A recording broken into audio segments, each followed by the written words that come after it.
All right, so let's talk about this.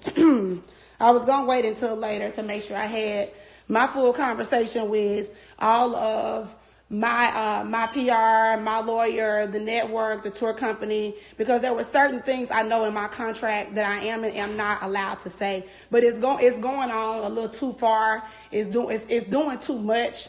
And honestly, there's a lot that I need to go ahead and address it now. So that anybody that has anything to say or whatever, they can say whatever they need to say. I sat back, I read the comments, I let everybody say what they had to say. I did not watch all of Rittany's live, but I did go on to her live from my other page because for some reason it wouldn't pull up on my personal page. However, I am going to respond. It's really stupid that I have to come here and do it this way because Rittany has my phone number. And it's funny because I just spoke to Rittany maybe not even a week ago in regards to her team participating in something that I'm doing. She asked about them participating and also about Christiana staying on with the team. But I'm going to go into one thing at a time because I made a whole list of things so that I can make sure that the things that were being said, I can address each and every one and that I don't miss anything. Because I have a lot of other things going on in my life, I am a little scatterbrained with things that are going on. So I have to make sure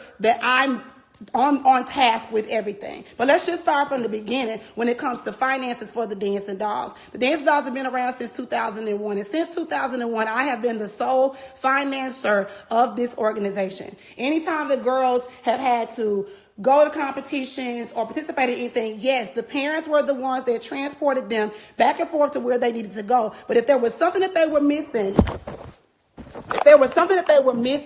or something that they needed, I was the one that made sure they had the extra. The girls pay a membership fee, which is called their dues. They pay dues every month to be a part of the Dancing Dolls. Regardless of whether we're on TV or not, this dues is still going to be due. I don't know any business that runs and there's not some sort of fee in order to run the business. When I go to McDonald's, I can't order a number one and get it for free. I have to pay for it. Just because I'm a loyal fan of McDonald's doesn't mean that I can go up in there and just eat for free. Same thing with Walmart. I can't go in Walmart and shop for free.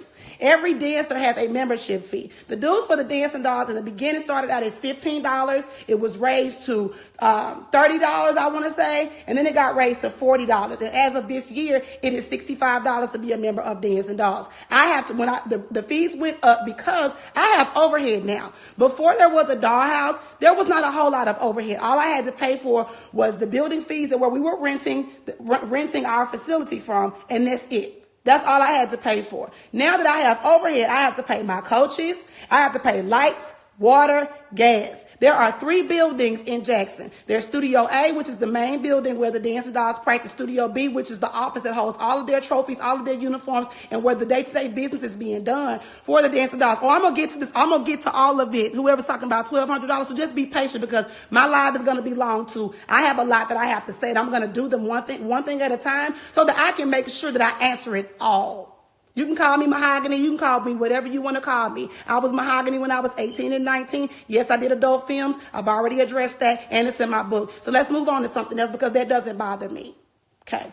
So like I was saying, when I got to Dollhouse, there's overhead. There's Studio A, B, and C. Studio B is the building where the smaller studio is, and I got that studio because some of the dance classes grew a little bit, and we needed to have more space for the kids. When filming came, there was never enough space when filming came for both the Dancing Dolls to practice and for the Dollhouse kids to have class. I got that extra studio because the Dollhouse kids needed to make sure their classes can continue because everybody that's a part of Dancing Dolls is not taking class at Dollhouse. I didn't want my parents at the studio to not have a place for their kids to be. So I made sure that I got the extra space. I took out the extra money, took out the extra time to get this done for my parents. This is me doing this because I cared for no other reason but that. Moving on. I said what I said I had to say about dues, raising dues, and why. I just talked about why dues is right. Using the team as a come up. Now, first of all, BringIt came to the organization in 2014. All of us had the opportunity to stay or to go. And because, yes, it was an amazing opportunity for everyone, all of us. I thought it was a good idea for the team to be a part of it, but every parent could decide whether they wanted to be a part of it or not. There was a casting that was done for the original cast of BringIt. I had nothing to do with the cast. I didn't pick the cast. They were interviewed down at Wingstop down from the Dollhouse. I never got a chance to choose who did what, where, or why. I never knew who the cast was. I didn't care because all of the dancing dolls to me were good. So it didn't matter to me. It didn't matter who was the one that was chosen. I didn't get a choice in the matter. It didn't matter to me. So when the initial cast was chosen, I'm like, okay, great. There's Selena, there's Mimi, there's Tina, there's Rittany. All of their kids are great. Even though me and Selena have had our roundabouts and our beef and our petty drama for TV, me and Selena don't have any issues. Let's just make that clear. So once the cast was chosen, now the cast is on contract. Each cast member has a parent. Their parent is responsible for their contract, not me. I am not responsible for what anybody signs and does not sign. I'm not responsible for how much they're paid. I don't know how much each person is paid. I have no idea. I don't care how much each person is paid. Whatever they are paid, that is up to them and their parents, between them, their parents, production, and the network to negotiate. I don't know anything about that. I never have. Everybody tries to put me on this pedestal as if I'm the one that's choosing the cast, but I don't.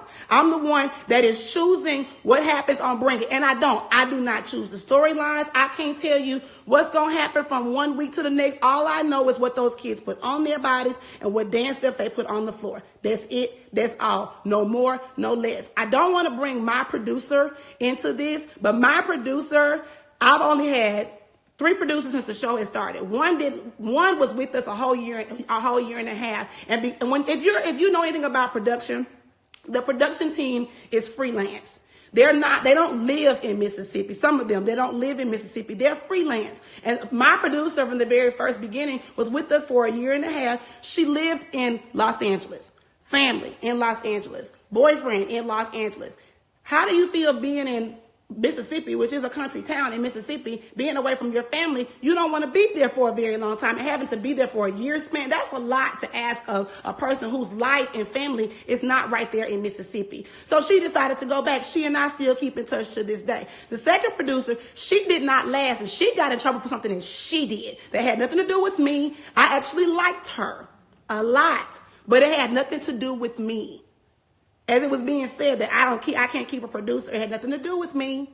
She got in trouble on her side of things. I'm not going to speak on that. Even though I know what happened, I'm not going to speak on that. That's on her. And now the producer that I have now is a guy. He's been with me for the last 3 seasons of the show. He and I have become very, very close. I shared a lot of things with him that I did not agree with. Some of the things that how the network portrays some of the parents, how the network portrays some of the girls, some of the categories, things that I felt like was too much. The girls are not going to be able to do all of that. I stayed saying y'all got DD4L effed up. You can believe whatever you want to believe. That's totally fine. I don't need anybody to co-sign for me. I really don't, because I know what's true. I know what's not true. I know what's exaggerated. And I know when people tell somebody something and stuff is added onto it. I have been privy to all of that for a long time. I've had it happen to me, and that's okay. I'm okay with that. I'm totally okay with that. Everybody has their opinions, but I know what facts are. Let me stay on task, because I want to make sure that I don't miss anything. Filming, returning to film. This season of BringIt, from what my understanding, wasn't even supposed to happen. The early season 5 of BringIt, as you know, the seasons are split into 2. It's season A and it's season B, which is why it's split, and so it comes back in the fall and again in the summer. I was under the impression that after we filmed the first part of season 5, that we were going to be done.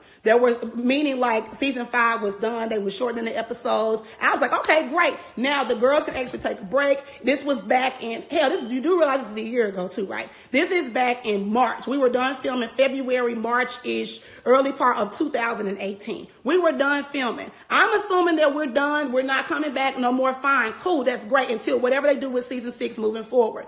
So we had March, April, and May, because I knew the tour was coming, so that we could prepare for the tour. Also, the seniors get a chance to do senior activities, senior picnics, senior ditch day, senior portraits, whatever the seniors are going to do, they would have time to do that. I also planned Dollhouse Dance Factory recitals for 1, 2, and 3. They each had their own weekend. And I had other things planned for myself. I had vacation planned, because I hadn't had a vacation in 2 years. I had several other things, just small things planned for myself to do.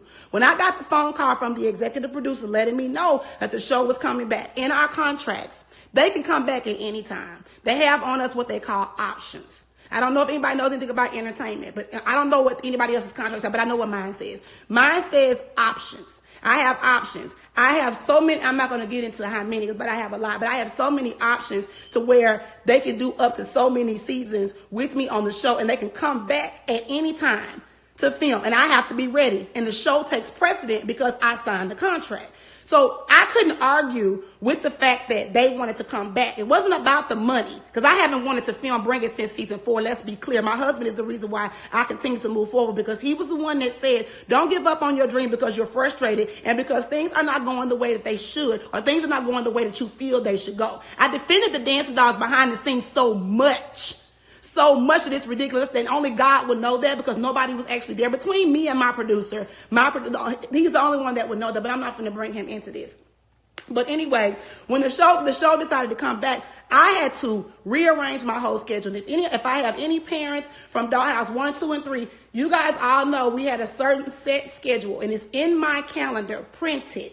I can go grab any one of those handbooks that I've given out, and it has in the calendar printed in May the back-to-back days, back-to-back weekends that Dollhouse 1, 2, and 3 was supposed to have their own recital. I had to change 1 and 2 and combine it with 3. That's the reason why all of it was changed, because when Bring It came back and decided to film more episodes, I had to change everything about what I was doing. I had bookings pending. I had so many things pending that I had to make arrangements and change. Did I think it was fair? Hell no, it wasn't fair. It's not cool. But at the end of the day, this is a part of my job. I have to do what they're asking me to do. I even went so far to let them know this is going to be an issue. This is going to be an issue. You need to make sure you tell the parents and these kids what's going on. It is not my job or responsibility to drop it in everybody's inbox, DM, text message, whatever, about what Bring It is going to do, because I don't know what the details are for everyone. Information that I'm privy to because of my job is not what information that everybody else is privy to. There are certain things and guidelines in my contract, the things that I cannot speak about. But if it's something dealing with those girls, I'm going to always defend them. And if anybody says the latter, then it's just not true. People can call me what they want. You can say I'm mean. You can say I'm rude. You can say I'm nasty. The TV has portrayed me to be a specific way. Certain parents that are around me have received that type of energy. And if you've gotten that type of energy from me, definitely it was a reason. And that's okay. I am not here for everyone to like me. I am not going to be everybody's cup of tea. Some people like beef. Some people like steak. Some people like turkey. Some people like ham. It's okay. I'm not here for everybody to like or to love me. I promise to God I'm not. And if God had me to be a different way, then that's fine. Yes, I do talk about God a lot because I do have a strong faith.